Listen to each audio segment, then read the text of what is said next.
Did you know that for a small number of genes, it actually matters whether the gene came from your mother or your father? Normally, we inherit 2 copies of every gene, one from our mother and one from our father, and both copies are usually expressed. However, genomic imprinting is an exception. In genomic imprinting, one parental copy of a gene is switched off according to whether it was inherited from the mother or the father, leaving only the other copy expressed. So what determines which copy is switched off? The answer lies in epigenetics, chemical modifications that affect gene expression without changing the DNA sequence. The most important imprinting mark is DNA methylation, in which methyl groups are added to specific regions of DNA called imprinting control regions or ICRs. These parent-specific methylation marks are established during the formation of eggs and sperm and determine whether the maternal or paternal copy of a gene will be active. Let's look at the 2 types of imprinting. First, maternal imprinting. Maternal imprinting means the maternal allele is silenced, so only the paternal allele is expressed. A classic example is the IGF-2 gene, which produces insulin-like growth factor 2, a protein that promotes normal fetal and placental growth. The maternal copy of IGF-2 is normally silenced, so only the paternal copy produces the protein. Now let's look at paternal imprinting. Paternal imprinting is the opposite. The paternal allele is silenced, leaving only the maternal allele expressed. One well-known example is the H19 gene. Unlike IGF-2, H19 does not produce a protein. Instead, it produces a long non-coding RNA that helps regulate growth and influences the activity of nearby genes, including IGF-2. In this case, only the maternal copy is expressed. Notice that many imprinted genes are involved in regulating growth. This is no coincidence. One widely accepted explanation is the parental conflict hypothesis, also known as the kinship hypothesis. From an evolutionary perspective, genes inherited from the father tend to favor greater fetal growth, increasing the offspring's ability to obtain nutrients from the mother. In contrast, genes inherited from the mother tend to limit growth, helping conserve the mother's resources for future pregnancies.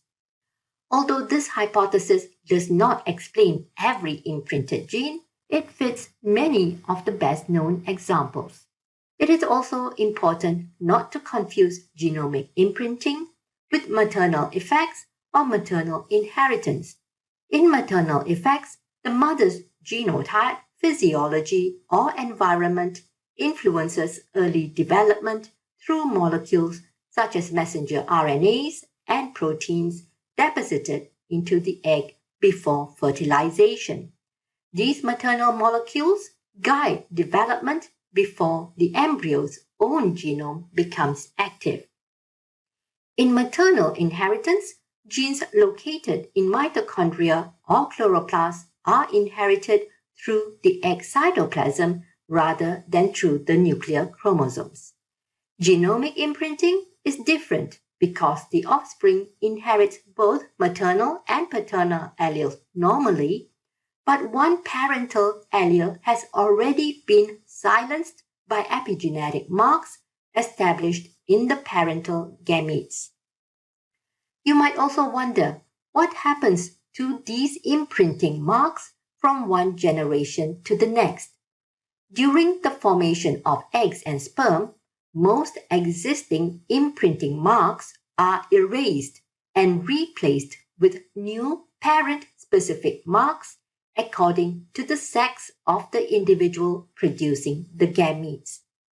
For example, when a woman produces eggs, she places maternal imprints on the chromosomes in those eggs, regardless of whether she originally inherited those chromosomes from her mother or father.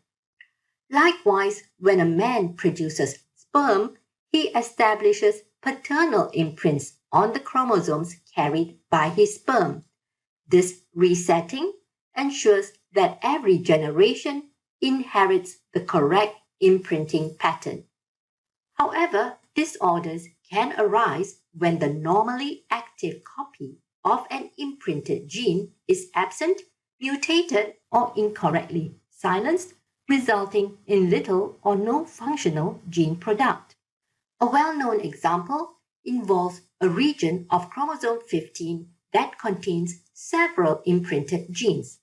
In Prader-Willi syndrome, the paternally expressed genes in this region, particularly the SNORD116 gene cluster, are absent, non-functional, or incorrectly silenced. Because the maternal copies of these genes are normally silenced, there is no active copy remaining.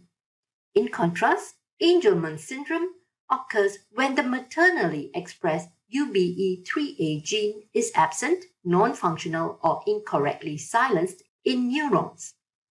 Since the paternal copy of UBE3A is normally silenced, in these cells, the loss of the maternal copy's function results in a lack of functional UBE3A protein.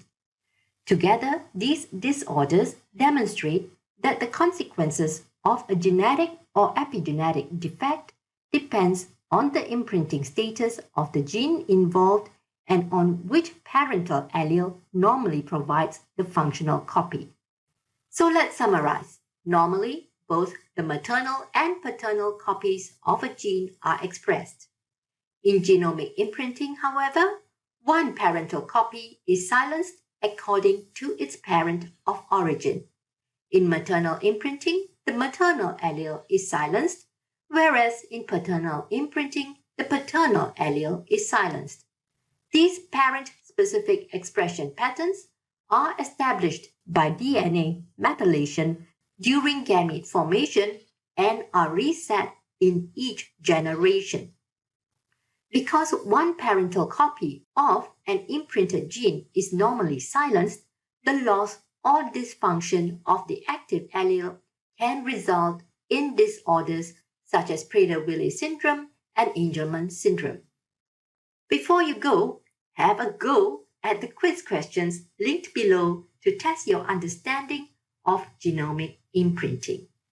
If you found this video helpful, please give it a thumbs up and subscribe for more videos on genetics and molecular biology. Thank you for watching, and I'll see you in the next video.